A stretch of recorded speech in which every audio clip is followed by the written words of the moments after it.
So I'm just going to sit over here across from you, and you can just talk to me normally.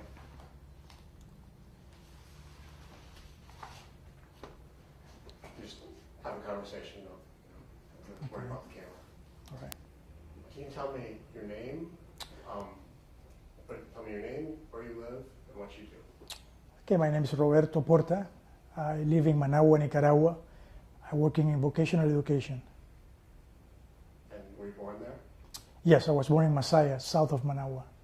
And so what brought you to Texas? Well, I got a sister living in West Lacoa. We came to see her, and on the way back to Miami to fly back to Nicaragua, we have a stopover of 5 hours, which we took advantage to come here, and of course, we had to see this. Why did you feel you had to see it? Well, even though Nicaragua it's a kind of remote country, I mean, it's close geographically, but when it comes to economics and politics, we're very, very distant from you guys, from America. We know about history. We are very influenced by United States politics, and everybody knows about John F. Kennedy, just as we know about Nixon, about Watergate, about Clinton and Tidewater, and all this stuff. So I told my wife, hey, look, we're going to be 4 hours in Dallas. We might as well just hop on a train and go see and take some pictures of the site. I mean, John F. Kennedy and American politics are very, very known in Nicaragua. In a good way or a bad way? Well, in both ways. I think mostly, we sympathize with Americans. I'm all for America. I'm not pro-European or pro-French, the French position, I don't like it. And, we like America and we love politics in America. A lot of people know who George Washington was, but they don't know who the first president of Nicaragua was. That's a trivia question in our schools. We seem to know more about American history than Nicaraguan history. Don't ask me why. Would you happen to know who G.B. Dealey was? Say that again, say the name? G.B. Dealey is George Vanderbilt. No, I know the square is after him, right? It's named after him, the plaza. But no, I never met the guy or heard about him. Okay.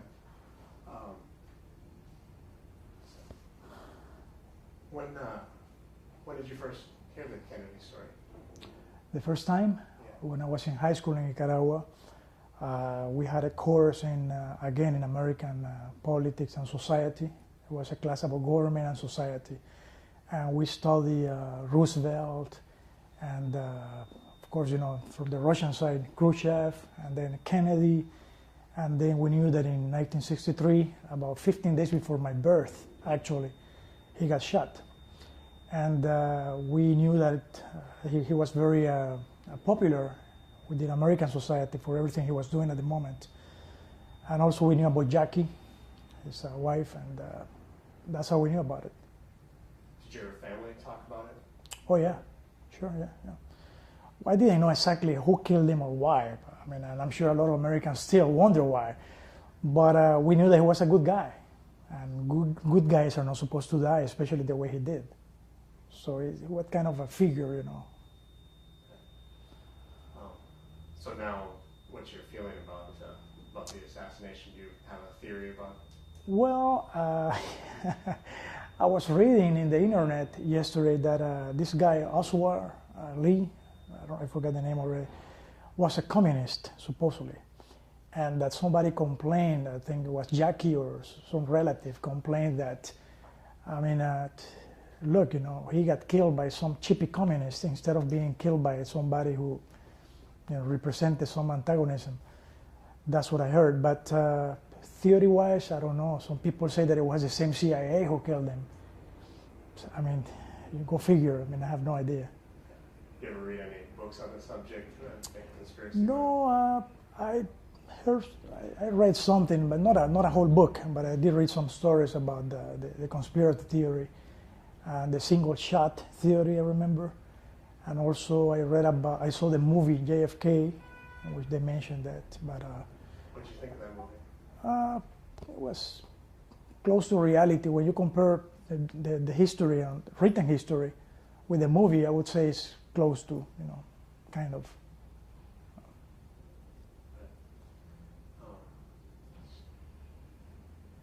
So what is your impression of Kennedy as a president?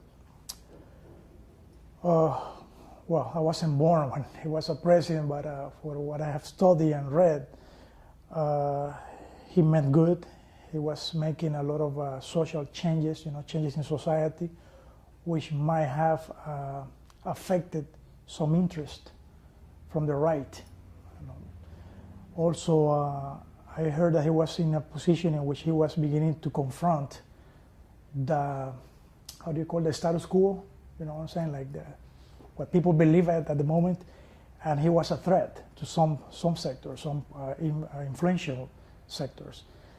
So you never know. It could be somebody behind Oswald Lee, somebody behind the CIA. I mean, anything is possible. So what do you think the world might have been like if he hadn't been shot? Very different, I guess. For one thing, I don't think Nixon, for example, would have come to power. I'm sure he would have. Kennedy would have had 2 terms at least. You have 4 years, right? And the maximum is 2 terms, for what I understand. So I'm sure he would have gone the 2 terms. And if he would have succeeded on the 2nd term, chances are that another Democrat would have taken over, at the moment. In 1968 would have been, I think, right? And maybe Nixon in the 70s wouldn't have had the chance. I don't know. Definitely would have been more.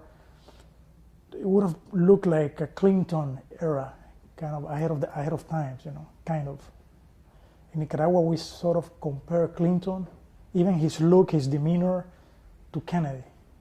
I mean, the way he expresses himself, the way he talks about civil rights, and the health issues, the gay issues and all this stuff, liberal issues. I think Kennedy was ahead of him in that aspect. Do you know, how is the perception of Kennedy's policies towards Latin America? Well, there's a story. I lived in Miami for a while, about 7 years ago, and the Cuban society in Miami don't like Kennedy because they feel that Kennedy betrayed Cubans, because back in 1961 or 62, I remember, there was going to be an invasion, Bay of Pigs, and supposedly everything was ready, and that Kennedy had promised and even compromised the air support. Again, this is just a theory, right? I mean, the Cubans say. And at the last moment, he said, no, we're not supporting you guys, and he withdrew the Air Force from going into the invasion. So Cubans, even nowadays, they're Republicans because of that. I mean, I don't know if you've been to Miami, but they're very Republicans, and that's one of the reasons they despise Kennedy and Democrats, because they feel they were betrayed back then. Not everybody. I mean, I would say 95% of Cubans in Miami feel that way. How do you think the rest of Latin America felt? Well, no, I don't think. Besides Cubans, Nicaraguans, are very sympathetic toward Kennedy. And again, you cannot look at the guy just by one hypothetical bad decision he took at the moment of withdrawing the air support.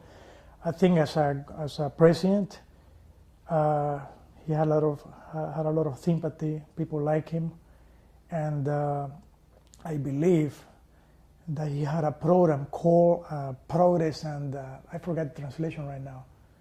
Road to Progress, I think. It was a program oriented toward Latin America, sort of the Marshall Plan that they had after the Second War in Europe, kind of toward Latin America.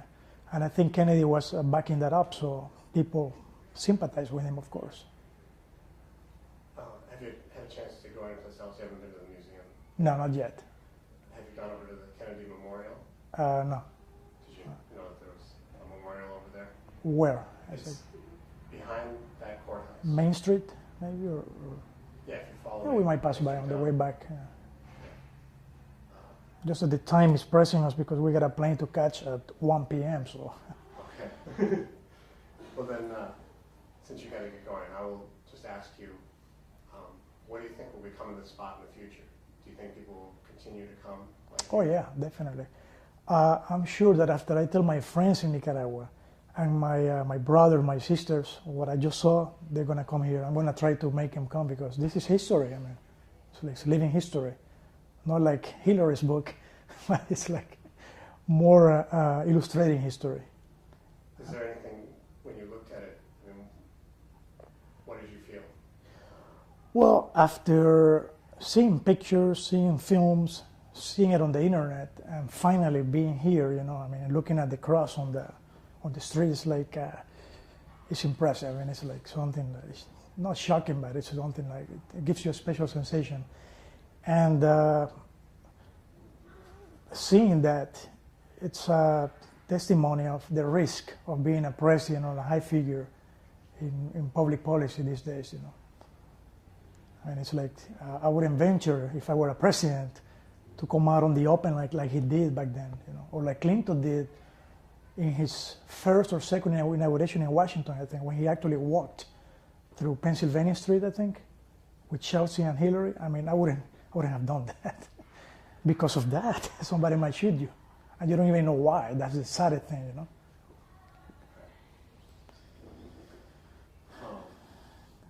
Was there anything else that you'd want to say?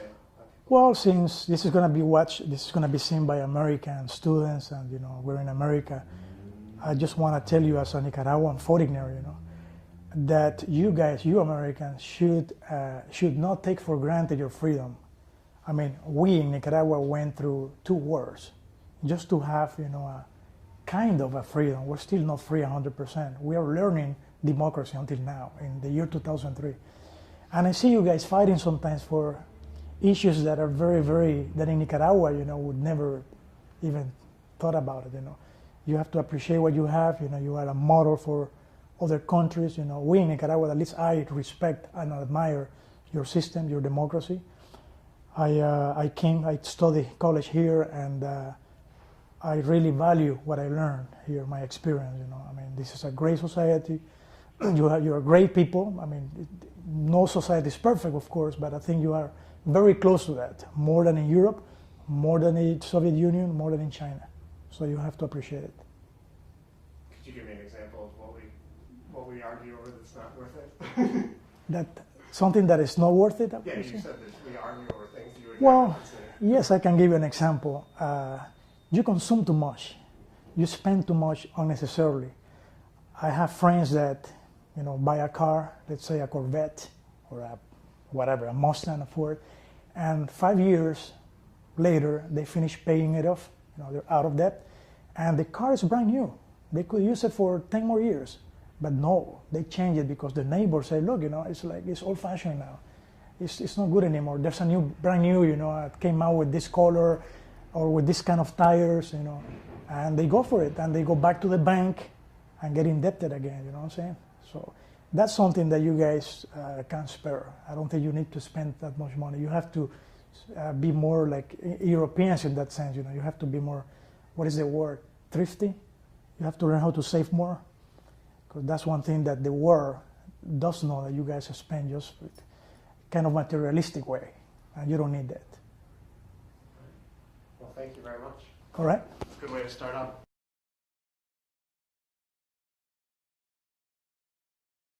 Born there? Yes, I was born in Masaya, south of Managua. And so what brought you to Texas? Well, I got a sister living in West Lacoa. We came to see her, and on the way back to Miami to fly back to Nicaragua, we have a stopover of 5 hours, which we took advantage to come here and United States politics. And everybody knows about John F. Kennedy, just as we know about Nixon, about Watergate, about Clinton and Tidewater, and all this stuff. So I told my wife, hey, look, we're going to be 4 hours in Dallas. We might as well just hop on a train and go see and take some pictures of the site. Just have a conversation, don't worry about the camera. All right. Can you tell me your name? Tell me your name, where you live, and what you do. Okay, my name is Roberto Porta.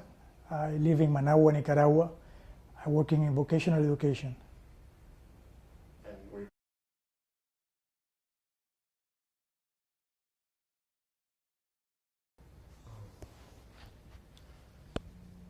So I'm just going to sit over here across from you, and you can just talk to me Okay.